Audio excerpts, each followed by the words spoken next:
चलिए, तो देखिएगा, कल हम पढ़े थे छत्तीसगढ़ के नामकरण के बारे में, ठीक है, जहां पर हमने पढ़ा कि छत्तीसगढ़ का जो नामकरण है वो कैसे आया, या छत्तीसगढ़ शब्द जो है इसका प्रयोग कैसे हुआ। पहली पहली बार जो है हम जब प्राचीन काल से पूरे कालों में देखते हैं तो हमने देखा कि प्राचीन काल में उसे दक्षिण कौशल के नाम से जाना गया, ठीक है। उसके बाद हमने देखा कि छत्तीसगढ़ को जो है अलग अलग कालों में, अलग अलग समय में, चाहे गुप्त काल की बात हो, चाहे फिर मुगल काल की बात हो, चाहे फिर मराठा काल की बात हो, चाहे फिर अंग्रेजों का समय हो, ठीक है, इन सभी कालों में छत्तीसगढ़ के क्षेत्र को जो है हम अलग अलग नामों से जानते हैं और कई बार इसके अलग अलग नामों का प्रयोग किया गया है इस क्षेत्र के नाम पर, ठीक है। तो ऐसे में देखिएगा, कल हमने पढ़ा छत्तीसगढ़ शब्द का प्रयोग या छत्तीसगढ़ शब्द के बारे में कि उसका अर्थ क्या है, उसके संबंध में हमें क्या क्या जानकारी मिलती है। इसके बाद हमने पढ़ा कि छत्तीसगढ़ के नामकरण में जो है इसका नाम दक्षिण कौशल है, कौशल पढ़ा, उत्तर कौशल पढ़ा, महाकौशल पढ़ा, ठीक है। उसके बाद हमने देखा दक्षिण कौशल में क्या क्या संबंधित जानकारियां मिलती है हमको। इसके बाद हमने देखा कि कौशल क्षेत्र या उत्तर कौशल क्षेत्र का नामकरण जो है या किस तरीके से हमें मिलता है, तो रघुवंशम में इसकी जानकारी मिलती है जो कि कालिदास द्वारा रचित है, ठीक है। इसके बाद देखिएगा, हमने महाकौशल शब्द को देखा और महाकौशल शब्द का प्रयोग किसने किया है, अलेक्जेंडर कनिंघम ने किया है। और एक व्यक्ति और है, याद रखिएगा, कृष्णदत्त वाजपेयी, ठीक है। तो ये भी नाम याद रखिएगा, एक व्यक्ति और है जिनका नाम है कृष्ण दत्त वाजपेयी, जिन्होंने महाकौशल शब्द का प्रयोग किया है, ठीक है। तो ये भी आपको याद रखना है। इसके बाद देखिए, किया सलो शब्द का प्रयोग किया गया। छत्तीसगढ़ को जो है चीनी यात्री वेनसांग ने जो है किया सलो शब्द का प्रयोग किया, अपनी यात्रा वृत्तांत में जो है इस शब्द का प्रयोग किया, किया सलो का, ठीक है। इसके बाद ध्यान रखिएगा, दक्षिणापथ शब्द का प्रयोग किया गया है, समुद्रगुप्त के दरबारी कवि थे हरिसेन के द्वारा। और यहां पर हमने देखा कि किस तरीके से जो है दरबारी कवि हरिसेन ने जो है दक्षिणापथ अभियान के तहत जो है उनकी प्रशंसा के तहत ये अभियान के बारे में लिखा, जहां पर समुद्रगुप्त की प्रशंसा की, दक्षिणापथ अभियान कैसे इनका सफल रहा, ठीक है। तो ये भी शब्द आपको याद रखना है। इसके बाद छत्तीसगढ़ शब्द का प्रयोग किया गया छत्तीसगढ़ के लिए, जो कि 16 महाजनपदों में से एक जनपद था और इसी का हिस्सा हुआ करता था उस समय छत्तीसगढ़ का हिस्सा। इसके अलावा ध्यान रखिएगा, इसके अन्य नामों में जैसे हम महाभारत काल की बात करें तो इसमें याद रखिएगा कौशल या प्राकुशल शब्द का प्रयोग किया गया है और इस समय बस्तर को कहा जाता था कांतार या महाकांतार, ठीक है। उसी प्रकार जो है बस्तर शब्द का जो प्रयोग है याद रखिएगा, या बस्तर जो है ये वैदिक काल में दैक्षिक दिक के नाम से जाना गया है, याद रखिएगा, ठीक है। इसके अलावा मुगल काल में जो है आईने अकबरी में याद रखिएगा अबुल फजल के समय अबुल फजल ने जो है आईने अकबरी में लिखा है रतनपुर देशा के बारे में या रतनपुर राज्य के बारे में, ठीक है। और इसके बाद याद रखिए गोपल्ला गीत में जो है कल्याण साय और गोपाल के संबंध में रतनपुर देश के बारे में जानकारी मिलती है, याद रखिएगा। इसके साथ ही साथ हमने कल देखा था मराठा काल के संबंध में, और मराठा काल में याद रखिएगा छत्तीसगढ़ शब्द का प्रयोग किया गया है और ये सनद जारी किया गया था सन 1707 के समय, ठीक है, जिसके रचयिता थे या रचनाकार कह सकते हैं काशीनाथ गुप्त, ठीक है, जिन्होंने लिखा था नागपुर कर भोशलाची, ठीक है, बखर के बारे में। और ध्यान रखिएगा ये छत्तीसगढ़ जिला जैसे शब्द का प्रयोग इसमें किया गया था छत्तीसगढ़ के संबंध में। और इसके बाद हमने पढ़ा था छत्तीसगढ़ शब्द का प्रयोग प्रथम बार जो है सरकारी तौर पर प्रयोग किया गया था जेटी ब्लंट के द्वारा, ठीक है, जहां पर उसने अपनी यात्रा वृत्तांत को लिखा था, याद रखिएगा। ये घटना है 1795 की और प्रेस रिलीज जो हुआ था वो हुआ था 1910 में, ठीक है, बिलासपुर गजेटियर में, ठीक है। कहां से छपता था ये, पेंड्रा रोड से, याद रखिएगा, ठीक है। इसके बाद अन्य नाम में याद रखिएगा टॉलमी के समय जो है, या टॉलमी ने जो है अधिष्ठि कहा है छत्तीसगढ़ को, और ये समय है आपका सातवाहन काल का समय, ठीक है। तो सातवाहन काल के समय जो है छत्तीसगढ़ शब्द को अधिष्ठि शब्द से प्रयोग किया गया है या अधिष्ठि शब्द कहा गया है, ठीक है। अब देखिएगा इसी के बाद आज कंटिन्यू करेंगे अपन और हम बात करेंगे छत्तीसगढ़ के अन्य नामकरणों में कौन कौन से नाम और सुनने को मिलते हैं या फिर इसका नामकरण कैसे हुआ है उसके संबंध में, ठीक है। तो याद रखिएगा छत्तीसगढ़ शब्द का प्रयोग एक बार और आपको सुनने को मिलेगा कि छत्तीसगढ़ शब्द इस राज्य के लिए कैसे प्रयोग में लाया गया, ठीक है। तो एक व्यक्ति है, याद रखिएगा, वेंगलर, नाम याद रखिएगा, ठीक है, वेंगलर। इन्होंने जो है एक कहानी बताई, उस कहानी के अनुसार यह बताया कि छत्तीसगढ़ शब्द कहां से आया है, ठीक है, या छत्तीसगढ़ शब्द के संबंध में क्या जानकारी मिलती है, ठीक है। तो इन्होंने कहा कि बिहार के एक राजा थे, बिहार के एक राजा थे जिनका नाम था जरासंध, जरासंध, ठीक है। जरासंध के बारे में कुछ बातें बता दूं मैं आपको, तो याद रखिएगा कंस के ससुर जी हैं ये, ठीक है, जरासंध। महाभारत काल में आपने सुना होगा, हाँ, तो कंस के ससुर हैं जरासंध, और इनको एक तरीके से ऐसा कहा जा सकता है कि इनके पास एक विशेषता है, इनको मारा नहीं जा सकता। ठीक है, इनको मारने की प्रक्रियाओं में कई बार ऐसा संबंधित कहानियां बहुत ज्यादा प्रचलित है। तो बिहार में एक किंवदंती जो कि लोगों के द्वारा बहुत सारी ये कहानी प्रचलित है, उनमें कहा जाता है कि जरासंध जो है ये दो अलग शरीरों का योग है, यानी जरासंध जो है ये दो अलग अलग शरीरों से जोड़कर बनाया गया एक मायावी, ठीक है, एक जादू के तरीके से जो है बनाया गया एक शरीर है जिसे जरासंध के नाम से जाना जाता है। ठीक है, तो इससे लोग काफी डरते थे, एक तरीके का राक्षसी प्रवृत्ति था इसका। ठीक है, तो बिहार में काफी लोग डरते थे इससे, और इससे परेशान होकर जो है जरासंध से परेशान होकर 36 कर्मकार यानी 36 जो लोग हैं, ठीक है, वो बिहार से पलायन कर गए और पलायन करके आज के वर्तमान भूभाग में आ गए, यानी कि छत्तीसगढ़ क्षेत्र में आ गए। ठीक है, तो इस क्षेत्र में आने के कारण जो है, और इनका जो इस क्षेत्र पलायन करके इस क्षेत्र में आए, और इस क्षेत्र में आने के बाद जो है इन्होंने 36 घर बनाया, और 36 घर बनकर आगे चलकर छत्तीसगढ़ कहलाया। तो इस तरीके से कहा जाता है वेंगलर के अनुसार कि छत्तीसगढ़ कैसे बना या छत्तीसगढ़ शब्द कहां से आया। तो वेंगलर के अनुसार जरासंध की कहानी को याद रखिएगा, कई बार इससे जब क्वेश्चन पूछा जाएगा तो ऐसा पूछा जाता है कि जरासंध के संबंध में, ठीक है, छत्तीसगढ़ का निर्माण जो कहानी है वो किसके द्वारा प्रचलित है या किसने इसको कहा है कि ये उसके अनुसार बना है, यानी छत्तीसगढ़ किसके अनुसार बना है, जरासंध की घटनाओं के संबंध में बताया जाता है। याद रखिएगा वेंगलर ने यह बात बताई है, हालांकि ये किंवदंती केवल बिहार में प्रचलित है। ठीक है, छत्तीसगढ़ में इसका प्रचलन नहीं है बिल्कुल। ठीक है, लेकिन आपको ध्यान रखना है कि छत्तीसगढ़ शब्द का जो प्रयोग मिलता है या छत्तीसगढ़ शब्द मिलता है वो वेंगलर के अनुसार जो है ये जानकारी दिया जाता है। ठीक है, तो ये ध्यान रखिएगा। इसके बाद देखिएगा सबसे महत्वपूर्ण छत्तीसगढ़ शब्द कहां से आया या सर्वमान्य मत जिसे कहते हैं। ठीक है, सर्वमान्य मत, ठीक है, इसका मतलब है ऐसा घटना जिसे सभी लोग मानते हैं जी कि छत्तीसगढ़ कहां से आया। ठीक है, और मैंने पहले दिन ही आपको समझाया था कि छत्तीसगढ़ के संबंध में 18 गढ़ों की कहानी समझाई थी। ठीक है, तो देखिए सर्वमान्य मत के अनुसार याद रखिएगा कहा यह जाता है कि जो कलचुरी शासक थे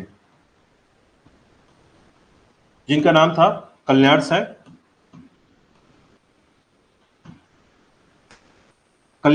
ठीक है, तो कल्याण सै ने क्या किया था याद रखिएगा, अपने कर प्रणाली के अंतर्गत, कर वसूलने की प्रणाली के अंतर्गत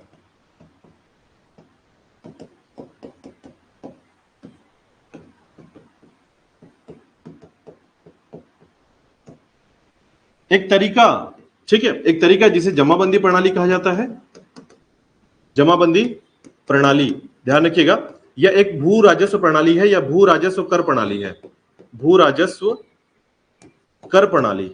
ठीक है, यानी टैक्स वसूलने का तरीका कह सकते हैं आप। ठीक है, इसके लिए पूरा सिस्टम डेवलप किया उन्होंने। ठीक है, कैसा डेवलप किया सिस्टम, तो जमाबंदी प्रणाली क्या था याद रखिएगा, इसमें पूरे जो क्षेत्र थे यानी रतनपुर के आसपास के जितने भी क्षेत्र थे या इनके प्रशासन का पूरा जो क्षेत्र था उसे 3 भागों में बांटा। ठीक है, पहला भाग था आपका जिसे ग्राम कहा जाता था, गांव, दूसरा भाग था आपका बरहो, और तीसरा भाग था आपका गढ़। ठीक है, गढ़ जो हुआ करता था याद रखिएगा, जो 7 बरहों में, 7 बरहों का एक गढ़ हुआ करता था। ठीक है, और 12 गांव का एक बरहो हुआ करता था।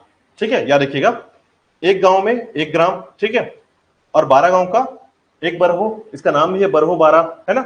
उसी प्रकार 7 बरहों का, ठीक है, गढ़, यानी यह भी ध्यान रखना है आपको कि 84 जो गांव हुआ करते थे उनका एक गढ़ हुआ करता था। ठीक है, हाँ, 84 गांव, 84 गांव, गांव की संख्या में अगर आप इंटू करेंगे तो 84 निकल कर आएगा आपको।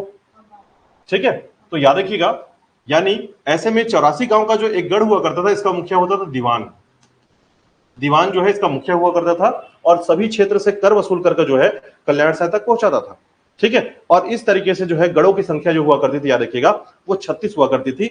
अब इसको समझने के लिए आप एक बात ध्यान रखिएगा कि जब इसने जमाबंदी प्रणाली स्टार्ट किया याद रखिएगा और भू राजस्व प्रणाली, कर प्रणाली स्टार्ट किया, तो इसमें एक जन की जानकारी मिलती याद रखिएगा कि एक अंग्रेज था, अंग्रेज अधिकारी जिसे कह सकते हैं, जिसका नाम है चिस्म और हैविट।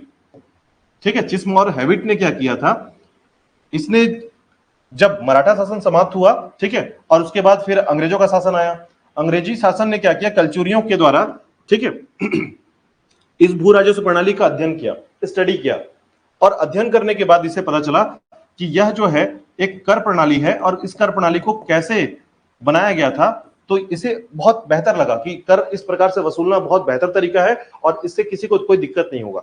ठीक है, मतलब कर वसूलने के लिए राजाओं को जो कर मिलता था वो इस प्रकार से मिलता था। ठीक है, कल्याण शाह के समय में। ठीक है, तो इसे किसने पढ़ा था या किसने बताया इसके बारे में, तो चिस्म और हैविट ने, दो अधिकारी थे याद रखिएगा, जिनमें सबसे ज्यादा महत्वपूर्ण कौन माना जाता है, चिस्म।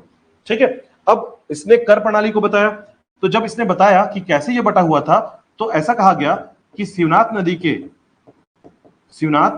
नदी के उत्तर में 18 गढ़ हुआ करते थे और शिवनाथ नदी के दक्षिण में 18 गढ़ हुआ करते थे, और इस तरीके से टोटल कितना हुआ, 36 गढ़। इनको जोड़ कर ही छत्तीसगढ़ शब्द आया और इस तरीके से छत्तीसगढ़ क्षेत्र का जो है डेवलप या उसका विकास हुआ। ठीक है, छत्तीसगढ़ शब्द का विकास हुआ यहां से माना जाता है। ठीक है, तो इसके लिए हमें जानना पड़ेगा ये 18 गढ़ कौन कौन से थे। ठीक है, तो देखिएगा यहां पर हम समझेंगे कि 18 गढ़ कौन कौन से थे। ठीक है, चिस्म एक बंदोबस्त अधिकारी था, ध्यान रखिएगा। ठीक है, चिस्म जो है एक बंदोबस्त अधिकारी हुआ करता था और इसने क्या किया था, देखिए अब ये 18 गढ़ों के बारे में हम बात करेंगे।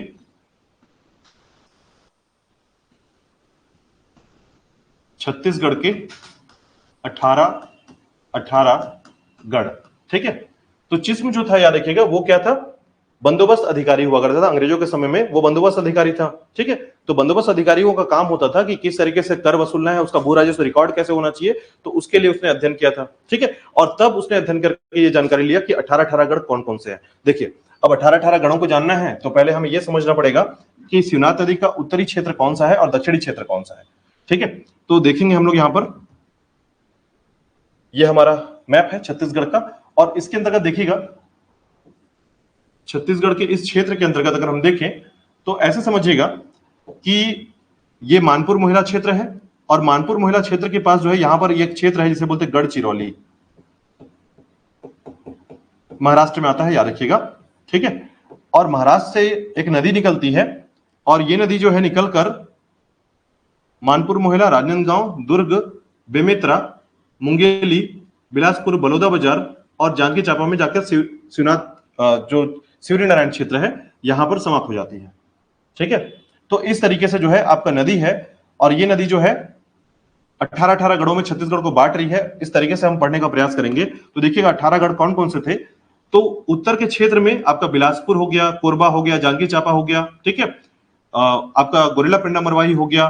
ठीक है, बेमेतरा हो गया और बलौदा बाजार हो गया। बलौदा बाजार ध्यान रखिएगा, ये इसके पास बलौदा बाजार के पास 3 गढ़ होते हैं। ठीक है, एक गढ़ उत्तर की तरफ, 2 गढ़ दक्षिण की तरफ है। ठीक है, तो ऐसे में याद रखिएगा। पहले हम देखते हैं कौन कौन से गढ़ आते हैं यहां पर। तो देखिएगा सबसे पहला जो गढ़ क्षेत्र है आपका बिलासपुर। तो बिलासपुर जिला के अंतर्गत आपके जो गढ़ आते हैं उनमें सबसे पहला गढ़ है, याद रखिएगा, रतनपुर।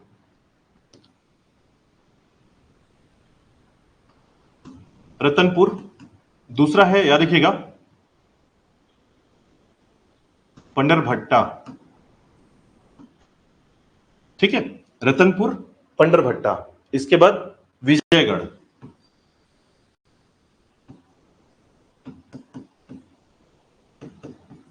ठीक है, रतनपुर, पंडरभट्टा, विजयगढ़। इसके अलावा एक है आपका केंदागढ़। ठीक है, तो ये जो क्षेत्र है रतनपुर, पंडरभट्टा, विजयगढ़, ठीक है, केंदागढ़, और उसके बाद एक नाम और याद रखिएगा जो है आता है आपका ओखरगढ़। ओखरगढ़, ये 5 गढ़ आते हैं कहां पर, बिलासपुर में। यानी बिलासपुर के क्षेत्र में आपका 5 गढ़ है, याद रखिएगा। ठीक है, आपके एग्जाम में पूछा गया क्वेश्चन है कि बिलासपुर के क्षेत्र में या शिवनाथ नदी के उत्तर में कौन सा गढ़ स्थित है। निम्न में से चारों ऑप्शन में आपको चुनना पड़ेगा कौन सा गढ़ उत्तर की तरफ है। ठीक है, या फिर निम्न में से कौन सा दक्षिण का गढ़ है, या फिर कौन सा है जो बेमेल है। बेमेल का मतलब होता है कि उसमें आपको 4 ऑप्शन एक साथ, 4 जो है गढ़ों का नाम रहेगा। उसमें ऐसा गढ़ होगा जिसमें सभी गढ़ ऊपर के होंगे और बाकी सबको मिक्स रखा जाएगा।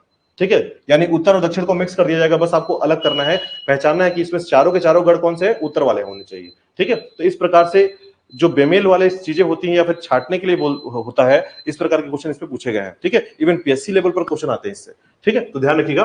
बीएसपी में आपके कितने हैं? 5। ठीक है, नाम को याद करना पड़ेगा, बार बार आपको इसको जानने का प्रयास करना है, शब्द को बार बार दोहराने का प्रयास करना है, तब जाकर ये शब्द याद हो पाते हैं। ठीक है, हाँ कोई बात नहीं, अभी आप बहुत कुछ नाम सुनेंगे पहली बार, है ना, तो बहुत सारी चीजें आएंगी, याद रखिएगा। तो रतनपुर, बंडरभट्टा, विजयगढ़, केंदागढ़, ओखरगढ़।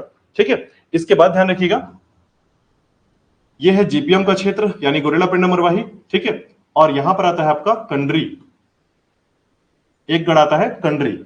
ठीक है, तो पेंड्रा कंडरी याद रखिएगा, जैसा पेंड्रा जैसा शब्द का प्रयोग हो रहा है तो बस आप पेंड्रा कंडरी थोड़ा मिलता जुलता नाम मिलेगा आपको। ठीक है, उसके बाद देखिए कोरबा की तरफ जाएंगे तो कोरबा के पास जो है, इसके पास 4 गढ़ है। ठीक है, यानी कोरबा के क्षेत्र में भी 4 गढ़ है, याद रखिएगा। उसी प्रकार जो है आपका जांजगीर चांपा के क्षेत्र में, बेमेतरा के क्षेत्र में, ठीक है, और आपका बलौदा बाजार के क्षेत्र में, और एक है आपका जो कि एमपी के क्षेत्र में भी आता है। देखिए, इसको जब आप पढ़ेंगे तो आपको यह भी ध्यान रखना पड़ेगा कि एमपी के जो लोकेशन है, बघेलखंड वाला जो क्षेत्र है, ठीक है, इस क्षेत्र में एक जगह है जिसको बोलते हैं करकट्टी। ठीक है, करकट्टी, तो याद रखिएगा ये भी एक गढ़ है जो कि आपका अनूपपुर क्षेत्र में आता है, बघेलखंड के अंतर्गत आता है। ठीक है, तो ये हमारे छत्तीसगढ़ से बाहर है, लेकिन ये भी एक गढ़ों में शामिल था। ठीक है, छत्तीसगढ़ में भले ही वो अभी वर्तमान में शामिल नहीं, लेकिन उस समय में कलचुरियों के शासनों के समय में यह भी एक गढ़ हुआ करता था। ठीक है, जहां पर से कर आया करता था या टैक्स वसूला जाता था। ठीक है, अब देखिए कोरबा की बात करेंगे, कोरबा में जो है आपका मातिन, पौड़ी उपरोड़ा, मातिन, पौड़ी उपरोड़ा,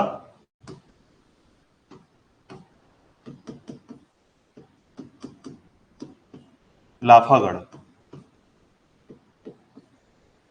ठीक है, मातिन, पौड़ी उपरोड़ा, लाफागढ़, और एक नाम और याद रखिएगा, कोसगई आता है, कोसगई। ठीक है, मातिन, कोसगई, पौड़ी उपरोड़ा और लाफागढ़, ये 4 नाम याद रखिएगा। ठीक है, सोढ़ी जो है आपका आपके जांजगीर चांपा क्षेत्र में आता है। ठीक है, तो जांजगीर चांपा क्षेत्र में देखिएगा, इसके अंतर्गत ये है आपका जांजगीर चांपा, और इसके पास जो है ये भी 4 क्षेत्र आते हैं इसके। पहला आता है आपका मदनपुर,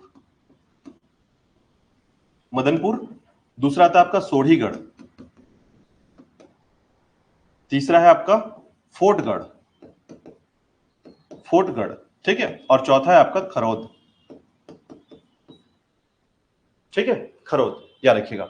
और उसी प्रकार देखिएगा बलौदा बाजार के क्षेत्र में देखेंगे तो बलौदा बाजार के उत्तर में जो है एक नाम आपको सुनने को मिलेगा, और वो है आपका सेमरिया, बलौदा बाजार में। ठीक है, तो अगर आप ध्यान देंगे तो इसमें आपको मिलेगा 18 गढ़ जो है आपको इस क्षेत्र मिलेगा, 18 गढ़ का जो है विस्तार है। ठीक है, अब बेमेतरा की बात करते हैं, देखिएगा बेमेतरा में 4 गढ़ होते हैं टोटल, और 4 गढ़ों में जो है उत्तर के 2 गढ़ है और दक्षिण में 2 गढ़ है। ठीक है, तो बेमेतरा के क्षेत्र में जो है आपके जो गढ़ है वो है आपका नवागढ़ और मारो। ठीक है, नवागढ़ और मारोगढ़, नवागढ़ और मारोगढ़। ठीक है, तो देखिएगा 5, 6, 7, 8, 9। ठीक है, और एक 10, 10, 11, 12, 13, 14, 15, 16, 17 और 18। ठीक है, तो ये 18 गढ़ जो है ये उत्तर के हैं, और उस समय जो है कल्याण साय के समय में जो है इनको बनाया गया था कर वसूलने के लिए शिवनाथ नदी के उत्तर क्षेत्र में। ठीक है, अब वही देखिएगा दक्षिण के गढ़ कौन कौन से हैं। ठीक है, और दक्षिण में ध्यान रखिएगा लगभग इधर आपको जितने भी जिले नजर आ रहे हैं सभी में गढ़ हैं। ठीक है, यानी महासमुंद हो गया आपका, बलौदा बाजार हो गया आपका, गरियाबंद हो गया आपका, धमतरी हो गया, बालोद हो गया, दुर्ग हो गया, और राजनांदगांव। ठीक है, रायपुर में भी मिलेंगे, अमोरा है रायपुर में, और रायपुर है। ठीक है, बेमेतरा है, यहां पर हर जगह पर आप ये समझिए कि हर जगह पर एक एक दो दो गढ़ मिलेंगे। यहां पर क्या था, यहां पर 4 गढ़ 5 गढ़ एक साथ एक जिले के क्षेत्र में विस्तार मिल रहा है। ठीक है, लेकिन इस समय इधर अगर आप देखेंगे तो लगभग सभी जगहों पर जो गढ़ है वो महासमुंद में 4 गढ़ है, लेकिन बाकी सभी जगह पर 2 और 1 गढ़ मिलेंगे आपको। ठीक है, तो देखिए सभी का नाम देखते हैं, देखिएगा। ठीक है, कौन कौन से गढ़ है, और एक आपका रायपुर। ठीक है, हाँ, सुनने को बिल्कुल मिलेगा। जैसे अभी आप जाएंगे लाफागढ़, है ना, तो अभी भी आपको यहाँ पर भले ही इसके जो अब बचे हुए अवशेष होंगे या जिसकी जानकारी केवल, तो देखिए इसके संबंध में हमें जो जानकारी मिलती है वो राजस्व व्यवस्था मिलती है कि कहाँ कहाँ पर कौन कौन से गढ़ थे। ठीक है, क्योंकि वर्तमान में ये समय काफी लंबा हो चुका है। ऐसी स्थिति में जो है वो गढ़ ऐसा नहीं कि किला बना हुआ होगा, ऐसा बिल्कुल नहीं मिलेगा। ठीक है, वो सुरक्षात्मक दृष्टिकोण, देखिए किला क्या होता है, राजा अपनी सुरक्षा के लिए किला बनाया करते थे। ठीक है, लेकिन यहां पर सुरक्षा के दृष्टिकोण से आपको किला उतने नजर नहीं आएंगे, लेकिन आपको गढ़ नजर आएंगे। और गढ़ का जो इतिहास है वो दर्शाता है कि बाकी सभी जगहों से जो 84 गांव थे, उन गांवों से टैक्स वसूल करके जो है गढ़ों में रखा जाता था और गढ़ जो है रतनपुर तक पहुंचाया जाता था। ठीक है, तो यहां पर जो कलचुरी शासक थे ना, वो दो अलग अलग जगहों में बटे हुए थे, एक रतनपुर के क्षेत्र में और एक रायपुर के क्षेत्र में। ठीक है, तो रतनपुर के क्षेत्र में 18 गढ़ आता था और रायपुर के क्षेत्र में 18 गढ़ आता था। इस तरीके से दोनों गढ़ अलग अलग बटे हुए थे। ठीक है, दोनों क्षेत्र बटे हुए थे। तो ऐसे में समझिएगा कि अगर आप यहां से बात करें महासमुंद से, तो महासमुंद के क्षेत्र में याद रखिएगा, एक है आपका मोहंदी, मोहंदीगढ़, दूसरा है आपका सुअरमार,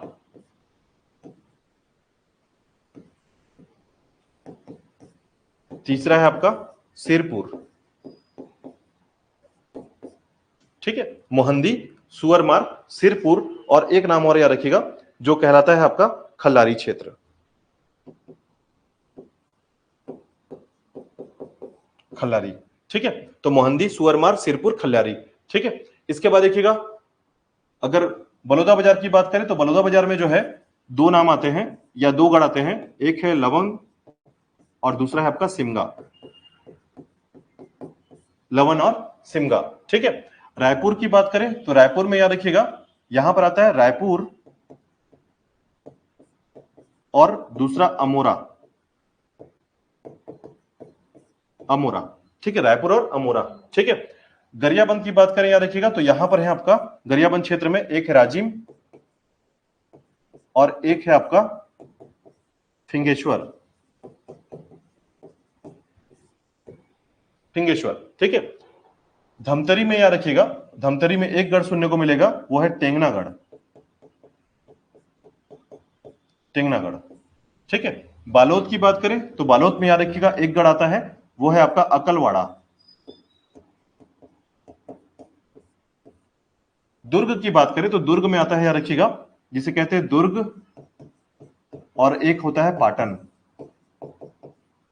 ठीक है, राजनांदगांव की बात करें तो यहां पर है सिंगारपुर। ठीक है, तो अगर आप कैलकुलेट करेंगे तो आपको 18 गढ़ यहां पर सुनने को मिलेगा। ठीक है, अब बेमेतरा के क्षेत्र में याद रखिएगा, बेमेतरा भी है आपका दक्षिण वाला जो क्षेत्र है, यहां पर भी दो गढ़ आते हैं, एक है आपका सारधा और दूसरा सिरसा, सारधा और सिरसा।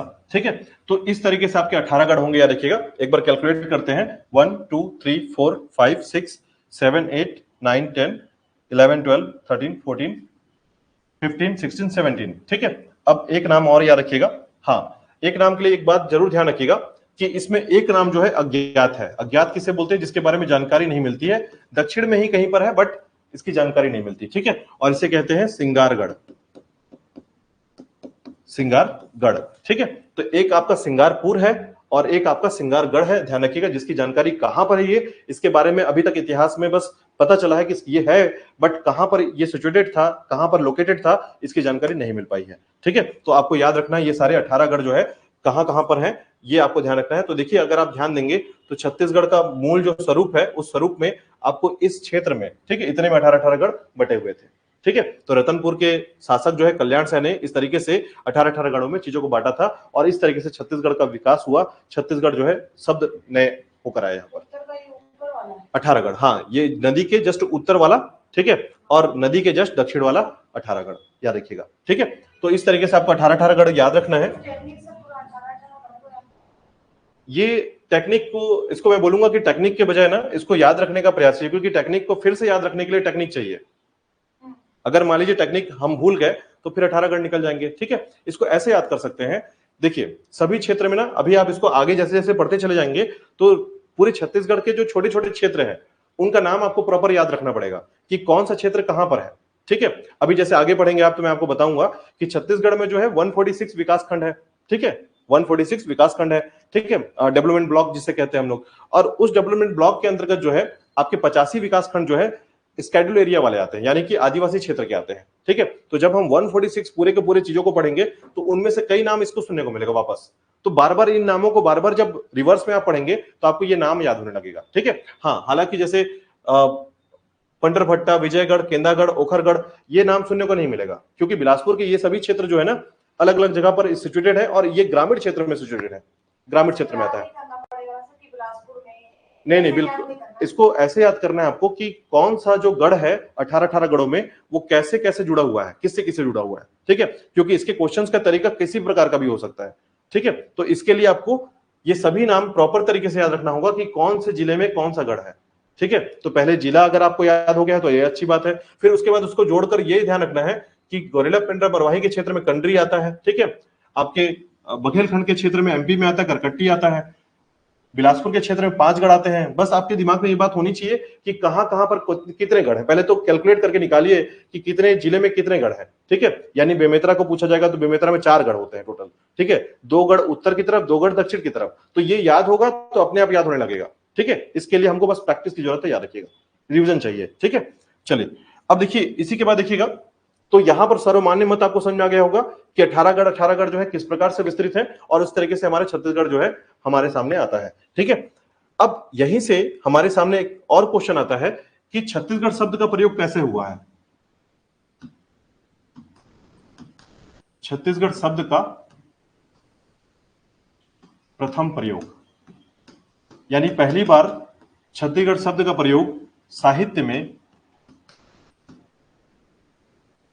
में, ठीक है, कैसे मिलता है हमको, साहित्य क्षेत्र में इसकी जानकारी कैसे मिलती है। ठीक है, तो छत्तीसगढ़ शब्द का प्रयोग सबसे पहली बार जो है याद रखिएगा एक कवि ने किया था, एक रचनाकार ने किया था। ठीक है, और इन्होंने जो है एक राजा के संबंध में इस राज्य के एक शब्दों का या शीर्षकों का प्रयोग किया। ठीक है, तो ऐसे में याद रखिएगा ये समय है आपका सन 1494। ठीक है, तो ये जो समय है याद रखिएगा 1494 का जो समय है, इसके बारे में कहा जाता ये है, हालांकि देखिए कई बार जो है ना आपको अलग अलग समय सुनने को मिलेगा, तो ये भी ध्यान रखिएगा क्योंकि हमारे सामने एग्जाम में जो है इसके 2 सन सामने आए हैं। एक आया है आपका 1487 का, ठीक है, और एक 94 का सुनने को मिलता है, याद रखिएगा। ठीक है, अलग अलग। अब देखिए ये एग्जाम के पॉइंट ऑफ व्यू से हम अगर देखें तो दोनों के दोनों जो है ना एग्जाम में अलग अलग एग्जाम में दोनों को सही लिया गया है। ठीक है, तो जो ऑप्शन होगा उसी के हिसाब से आपको जाना पड़ेगा, जो भी होगा। ठीक है, दोनों कभी नहीं होता, ये पॉसिबल नहीं हो पाएगा। ठीक है, क्योंकि जब भी ये दोनों होंगे याद रखिएगा तो फिर आपको एग्जैक्टली फिर आपको क्लिक करना पड़ेगा 1494 को। ठीक है, ये एग्जैक्टली है, याद रखिएगा। लेकिन क्या हुआ है कि एग्जाम में इसे अलग डेट पर भी लिया गया, इसलिए हमको ध्यान रखना है कि एग्जाम में इसके अलग शब्द भी सुनने को मिले हैं। ठीक है, तो ये ध्यान रखिएगा कि साहित्य में सबसे पहली बार जो है प्रयोग मिलता है 1794 के समय में, और याद रखिएगा प्रयोगकर्ता का नाम है दलपत राव। ठीक है, दलपत राव, याद रखिएगा इन्होंने प्रयोग किया था। ये कौन है तो याद रखिएगा इस समय एक रियासत चल रही थी, याद रखिएगा, और ये रियासत का नाम है खैरागढ़ रियासत, खैरागढ़ रियासत, और इसके राजा हुआ करते थे, याद रखिएगा, लक्ष्मी निधि कर्ण राय, ये राजा हुआ करते थे। ठीक है, तो इन्होंने अपने साहित्य में, अपने कविताओं में छत्तीसगढ़ शब्द का प्रयोग किया। ठीक है, तो ये आपको थोड़ा सा ध्यान रखना है कि छत्तीसगढ़ शब्द का प्रयोग कैसे किया। देखिए इनकी कविता थी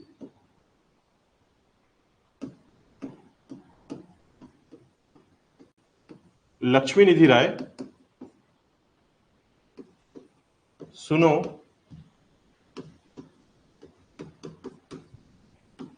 चित्त दे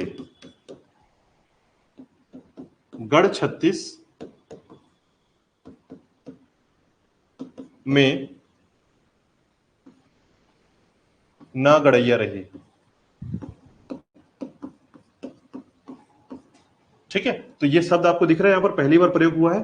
ठीक है, ये शब्द को माना जाता है कि साहित्य में पहली बार प्रयोग माना जाता है इसको, दलपत राव की तरह। कविता है, याद रखिएगा। ठीक है, अब इनकी पूरी कविताओं की बात करेंगे, याद रखिएगा। तो इनकी पूरी कविता के संबंध में, ठीक है, तो लक्ष्मण राय सुनुचित दे गढ़ 36 में ना गड़ैया रही। ठीक है, पूरा है मर्दुमी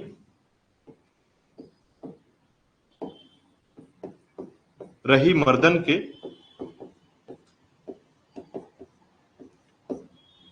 ना लड़ैया रही।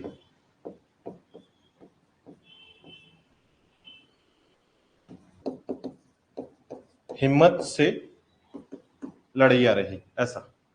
ठीक है, तो इस तरीके से जो है ये कविता हमारे सामने आता है, जो कि छत्तीसगढ़ के संबंध में एक महत्वपूर्ण कविता है, याद रखिएगा। ठीक है, जिसमें शब्द का प्रयोग किया गया है। ठीक है, इसके बाद देखिएगा एक रचना में इनका प्रयोग जब मिलता है, यानी कि इसके बाद भी कुछ प्रयोग हुए हैं छत्तीसगढ़ शब्द का। ठीक है, तो दूसरा जो प्रयोग मिलता है छत्तीसगढ़ शब्द का, अन्य प्रयोग, छत्तीसगढ़ शब्द का अन्य प्रयोग अगर हम देखें तो याद रखिएगा इस समय जो है ये बात है रतनपुर रियासत की, रतनपुर रियासत में। ठीक है, और रतनपुर रियासत के इस समय शासक हुआ करते थे, याद रखिएगा, राज सिंह। कलचुरी शासक थे राज सिंह। ठीक है, और इनके दरबारी कवि थे, याद रखिएगा, नाम है गोपाल मिश्र।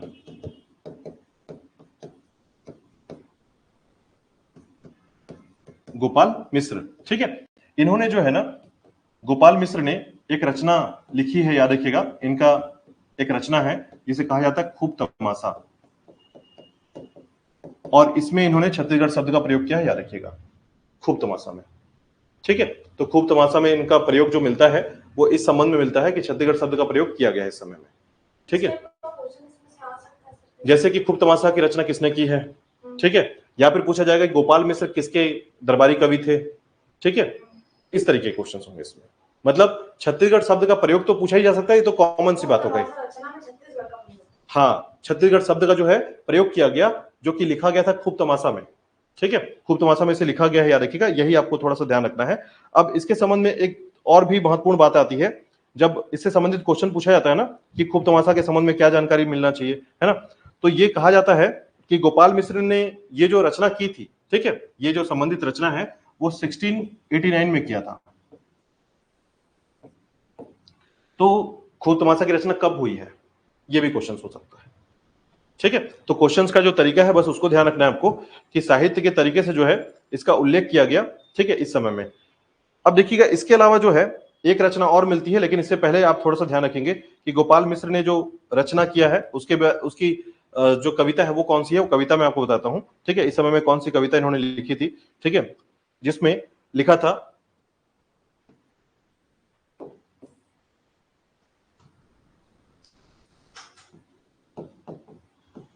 छत्तीसगढ़ जाने गड़ोई। ठीक है, छत्तीसगढ़ शब्द का प्रयोग यहां पर किया था पहली बार, याद रखिएगा, रचना के तौर पर। देखिए कविता में तो प्रयोग हुआ ही हुआ है, लेकिन खूब तमाशा के तौर पर जो है इसमें जो उनकी रचना है उसमें भी यह प्रयोग मिलता है, याद रखिएगा, जिसमें इन्होंने रचना किया है छत्तीसगढ़ गाढ़े। ठीक है, छत्तीसगढ़ गाढ़े जहां बड़े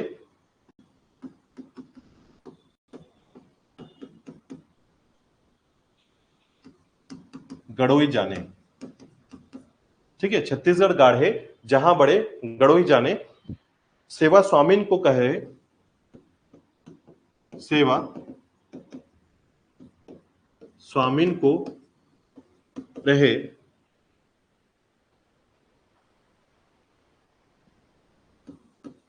सके ऐड के माने। ठीक है, तो इस प्रकार से जो है इनकी रचना है खूब तमाशा, और उस रचना के अंतर्गत कविता जो इन्होंने लिखा है उसमें छत्तीसगढ़ शब्द का प्रयोग किया गया है, याद रखिएगा। ठीक है, छत्तीसगढ़ गाढ़े जहां बड़े गड़ोई जाने, सेवा स्वामीन को रहे, सके एड़ के माने। ठीक है, और इसमें जो है छत्तीसगढ़ शब्द का प्रयोग किया गया गोपाल मिश्र के द्वारा, ये आपको ध्यान रखना है। ठीक है, कविता नहीं पूछी जाती है, बस ध्यान रखिएगा, ये सिर्फ और सिर्फ आपके मेमोरी के लिए कविता बताई जा रही है, ठीक है। जनरली आपको कविता मिलेगी नहीं, या कविता के संबंध में आपको जानकारी इतनी ज्यादा डीप जाने की जरूरत नहीं पड़ती है, बट आप ध्यान रखेंगे कि कविता के संबंध में, ठीक है, ठीक है। तो छत्तीसगढ़ गाढ़े जहां बड़े गढ़ोई जाने, सेवा स्वामीन को रहे सके एड़ के माने, ठीक है, सके एड़ को माने, याद रखिएगा। खूब आपके खूब तमाशा में जो है ये लिखा गया है, ठीक है। अब तीसरा जो प्रयोग मिलता है, याद रखिएगा, छत्तीसगढ़ शब्द का, छत्तीसगढ़ शब्द के ऐतिहासिक प्रयोग। तो तीनों साहित्यों में ही प्रयोग मिलता है, याद रखिएगा, इसे ऐतिहासिक प्रयोग कहते हैं। और इसमें एक व्यक्ति है, याद रखिएगा, जिनका नाम है बाबू रेवाराम। छत्तीसगढ़ के प्रमुख इतिहासकार हैं, याद रखिएगा, इतिहासकार, साहित्यकार। इनका जन्म जो हुआ है रतनपुर में हुआ है।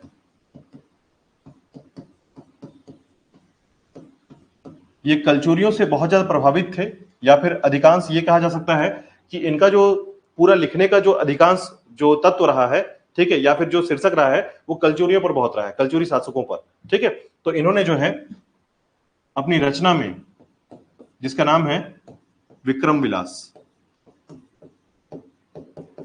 विक्रम विलास, ठीक है, आधुनिक काल के रचनाकार हैं, याद रखिएगा, अंग्रेजों के समय में इन्होंने रचना की थी और नाम है विक्रम विलास। और इसमें भी इन्होंने छत्तीसगढ़ शब्द का प्रयोग किया है, याद रखिएगा, ठीक है। तो छत्तीसगढ़ शब्द का प्रयोग जो है बापू रेवाराम के द्वारा विक्रम विलास में किया गया है। हालांकि इनके और भी रचनाएं हैं, परंतु विक्रम विलास में इनकी रचनाएं देखने को मिलती हैं, ठीक है। देखिएगा, एक साक्ष्य के तौर पर छत्तीसगढ़ शब्द का प्रयोग जो हम देखेंगे, छत्तीसगढ़ शब्द का प्रयोग किस रूप में? साक्ष्य के रूप में, ठीक है। और इसके लिए हमको जानना होता है, याद रखिएगा, कि हमारे दंतेवाड़ा में एक मंदिर है, दंतेश्वरी मंदिर।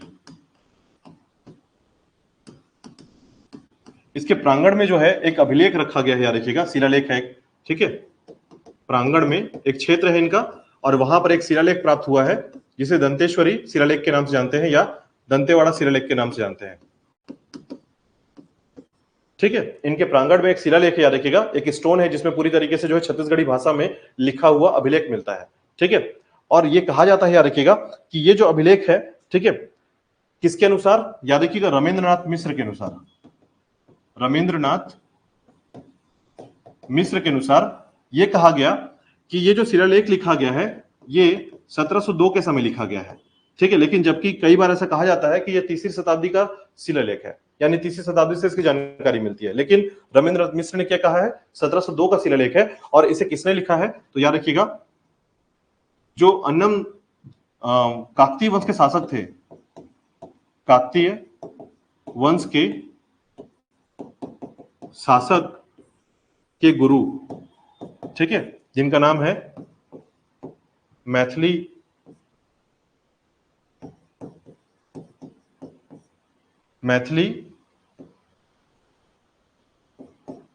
भगवान दास पंडित, ठीक है। तो इसमें भी छत्तीसगढ़ी शब्द का, छत्तीसगढ़ का प्रयोग किया गया। याद रखिएगा, इस शिलालेख में मैथिली भगवान दास पंडित के द्वारा 1702 में जो है इसे लिखा गया है, याद रखिएगा, ठीक है। और एक राइटर है, याद रखिएगा, जिनका नाम है नरेंद्र देव वर्मा, ठीक है, जिन्होंने अपनी पुस्तक में ये बातें चर्चा पे लाई है, यानी इनके द्वारा भी चर्चा किया गया है इस शिलालेख के बारे में, ठीक है। तो इस शिलालेख के साक्ष्य से हमें जानकारी मिलती है कि छत्तीसगढ़ शब्द का जो प्रयोग है ये काफी लंबे समय से होता आ रहा है, ठीक है, लिखा गया है छत्तीसगढ़, ठीक है। तो इस तरीके से छत्तीसगढ़ शब्द के संबंध में आज भी आप दंतेवाड़ा जाएंगे ना, तो उस शिलालेख में आपको जानकारी मिलेगा, अभी भी वो शिलालेख है, प्रॉपर रखा हुआ है, ठीक है।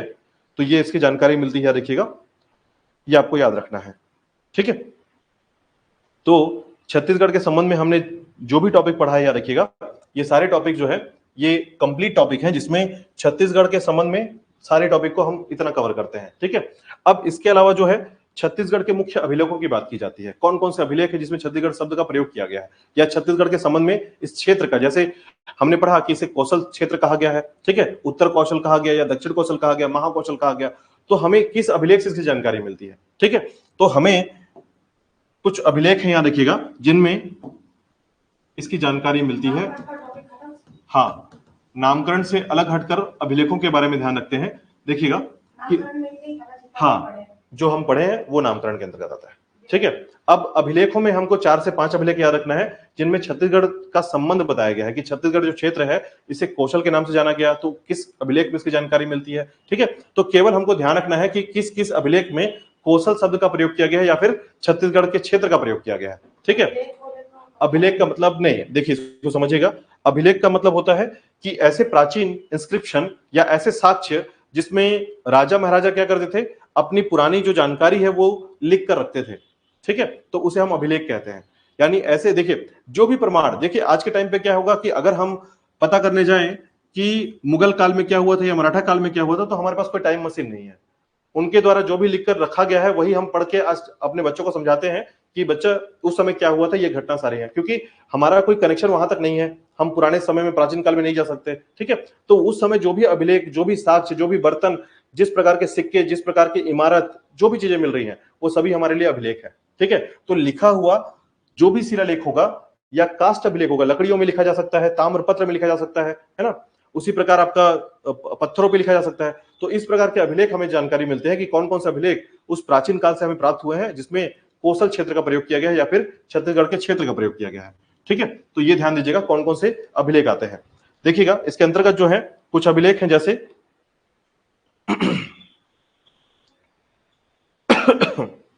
पहला है आपका बालाघाट अभिलेख। ठीक है,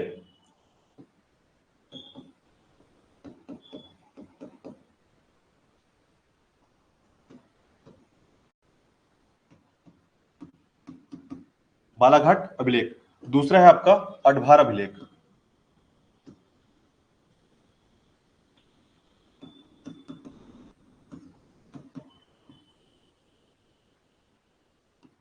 तीसरा अभिलेख है आपका जिसमें पुलकेशिन द्वितीय ने जो है, ठीक है, पुलकेशिन द्वितीय का अभिलेख है, याद रखिएगा। अडभार अभिलेख के बाद जो है जिसे हम कहते हैं एहोल अभिलेख।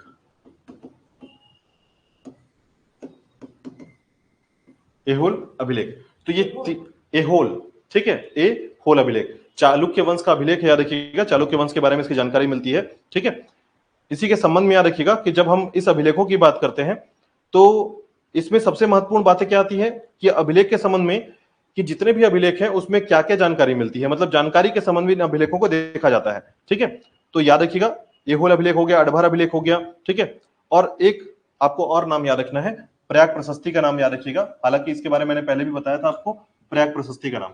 ठीक है, प्रयाग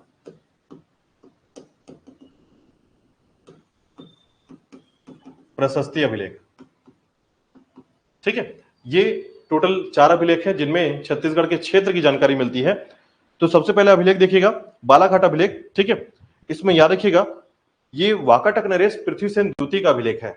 ठीक है, अभिलेख किसका है?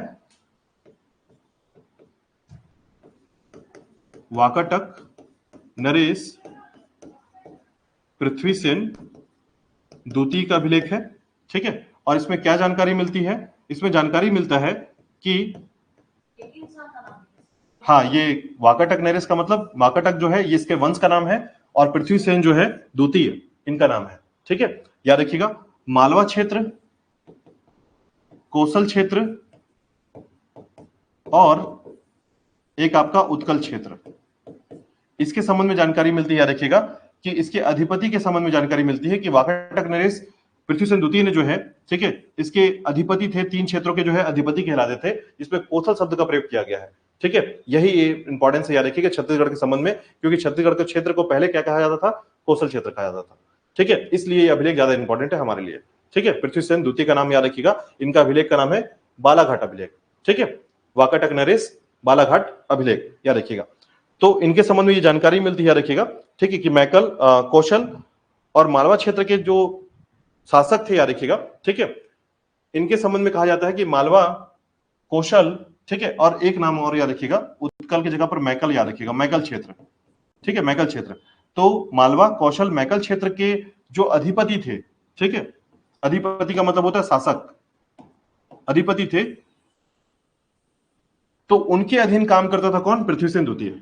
यानी उनके अधीन रहा करते थे, ये शासन करते थे, उनके अधीन करते थे। ठीक है, ऐसी जानकारी मिलती है किसके संबंध में, पृथ्वीसेन द्वितीय के संबंध में। ठीक है, दूसरा देखिएगा अडभार अभिलेख क्या है। तो अडभार अभिलेख जो है याद रखिएगा हमारे राज्य का अभिलेख है, यानी कि ये जैसे बालाघाट अभिलेख की बात करेंगे तो ये एमपी का अभिलेख है। ठीक है, एमपी क्षेत्र का है। वही अडभार अभिलेख की बात करेंगे तो अडभार अभिलेख जो है ये हमारे राज्य का अभिलेख है, और इसमें जानकारी मिलती है किसके बारे में, पांडुवंशी शासक नंदराज के बारे में। ठीक है, पांडुवंशी शासक जो है सिरपुर के क्षेत्र के शासक थे, याद रखिएगा। ठीक है, तो देखिएगा ये किसका अभिलेख है, पांडुवंशीय शासक। हाँ, ये बालाघाट अभिलेख के बारे में है। ये अडभार अभिलेख जो है आपके पांडुवंशी शासक जो है नंदराज के बारे में है। ठीक है, तो नंदराज जो है याद रखिएगा, इनके अभिलेख में जानकारी मिलती है कि जो तीवरदेव था, तीवरदेव एक शासक था, याद रखिएगा इसमें पांडुवंशी शासकों में। ठीक है, तीवरदेव जो था ये कौशल और उत्कल क्षेत्र का अधिपति था, यानी तीवरदेव ने जो है कौशल और उत्कल क्षेत्र को जीता हुआ था, यह जानकारी मिलती है। ठीक है, तो जानकारी के संबंध में देखिए, बस इसको याद क्या करना है, इसमें याद ये करना है केवल कि ये अभिलेख जो है ये किससे संबंधित है, पृथ्वीसेन द्वितीय से। ये अभिलेख जो है किससे संबंधित है, नंदराज से। ठीक है, लेकिन एक बात इसमें ध्यान रखना है कि नंदराज के इस अभिलेख में क्या लिखा गया है, तो तीवरदेव के बारे में लिखा गया है, जो कौशल और उत्कल का अधिपति हुआ करता था। ठीक है, कौशल का मतलब छत्तीसगढ़ का क्षेत्र, उत्कल का मतलब उड़ीसा का क्षेत्र, याद रखिएगा। ठीक है, अब तीसरा जो अभिलेख है याद रखिएगा, जिसमें जानकारी मिलती है एहोल अभिलेख में चालुक्य वंश पुलकेशिन द्वितीय के बारे में। चालुक्य वंशी शासक है, याद रखिएगा पुलकेशिन द्वितीय। ठीक है, पुलकेशिन द्वितीय ने क्या किया था, पांडुवंशी शासकों को हरा दिया था। ठीक है, तो पुलकेशिन द्वितीय जो है इसकी जानकारी मिलती है कि इसने जो है एहोल अभिलेख में कौशल और कलिंग, ठीक है, कौशल और कलिंग शब्द का अपने क्षेत्र, अपने एहोल अभिलेख में प्रयोग किया है। ठीक है, तो ये ध्यान रखना है कि एक्चुअल में क्या हुआ था, पुलकेशिन द्वितीय जो है ना, ये अंतिम दौर पर जो है पांडुवंशी शासकों को समाप्त कर देता है, यानी पांडुवंश को समाप्त करने में किसका हाथ है, तो चालुक्य वंश का हाथ है। तो इसने एक तरीके से ये बताया कि कौशल और कलिंग क्षेत्र में जो है मैंने जीत हासिल कर ली। ठीक है, तो इसकी जानकारी किससे मिलती है, एहोल अभिलेख में मिलती है। ठीक है, और वही प्रयाग प्रशस्ति में देखिएगा तो यह है आपका समुद्रगुप्त का अभिलेख। समुद्रगुप्त जिसने दक्षिणापथ अभियान किया था और उसे जीता था, तो इसके अभिलेख में यह जानकारी मिलती है कि इसने दक्षिणापथ अभियान किया था और उसमें कौशल क्षेत्र को जीता था।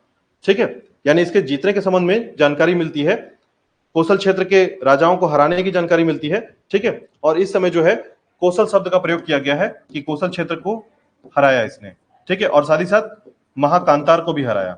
महाकांतार मतलब बस्तर का क्षेत्र, कौशल मतलब छत्तीसगढ़ का क्षेत्र। ठीक है, तो इस तरीके से इनके संबंध में अभिलेखों की जानकारी मिलती है कि किस समय क्या क्या अभिलेख के संबंध में। देखिए, अगर हमें यह देखना हो कि इस समय में इनके जो अभिलेख हैं वो हमें क्या क्या जानकारी देते हैं, तो ये दर्शाते हैं कि छत्तीसगढ़ का इतिहास पुराना इतिहास है, और ये इतिहास जो है यह दर्शाता है कि हमारी जो पुराने जो जितने भी राजवंश रहे हैं, कहीं ना कहीं इस क्षेत्र में शासन किया उन्होंने, और शासन करने के दौरान जो है उन्होंने अपने अपने अभिलेख लिखे और उस अभिलेख में छत्तीसगढ़ क्षेत्र का कौशल शब्द से प्रयोग किया। ठीक है, इसका मतलब यह है कि कौशल क्षेत्र कहीं ना कहीं इतिहास में, ठीक है, एक महत्वपूर्ण भूमिका अदा करता था, और साथ ही साथ जो है उसके संबंध में जितने भी अभिलेख आपको देखने को मिलेंगे सभी में कहीं ना कहीं कौशल शब्द का प्रयोग आपको देखने को मिल रहा है।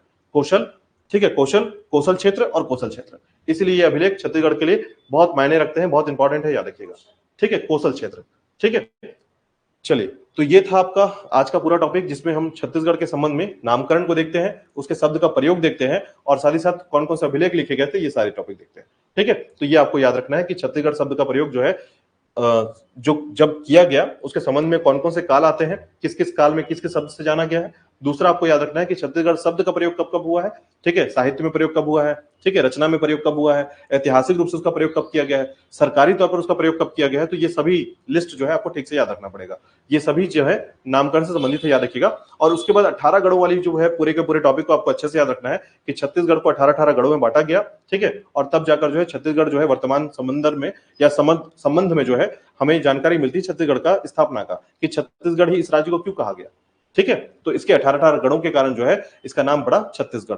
और उसके बाद आपको याद रखना है अभिलेखों के बारे में कि 4 अभिलेख महत्वपूर्ण है, एक बालाघाट, अडभार, ठीक है, उसके बाद एहोल अभिलेख और उसके बाद आपका प्रयाग प्रशस्ति, ठीक है। और इसके संबंध में इनके जो अभिलेख करता है या फिर ये कह सकते हैं इस समय के राजा थे वाकाटक नरेश, पुलकेशिन, पृथ्वीसेन द्वितीय, ठीक है, उसके बाद जो है पांडुवंश शासक नंदराज और उसके बाद पुलकेशिन द्वितीय एहोल अभिलेख में, और प्रयाग प्रशस्ति जो है समुद्रगुप्त का है। तो याद रखिएगा कौन सा अभिलेख किस राजा का है, ये भी आपको याद रखना होगा, ठीक है। तो आज के लिए इतना ही करते हैं। कल जो हमारा नेक्स्ट टॉपिक रहेगा वो जिले के बारे में रहेगा कि जिले के संबंध में हम कुछ टॉपिक को डिस्कस करेंगे और उसके यूनिट या फिर प्रशासन इकाइयों के बारे में बात करेंगे, ठीक है।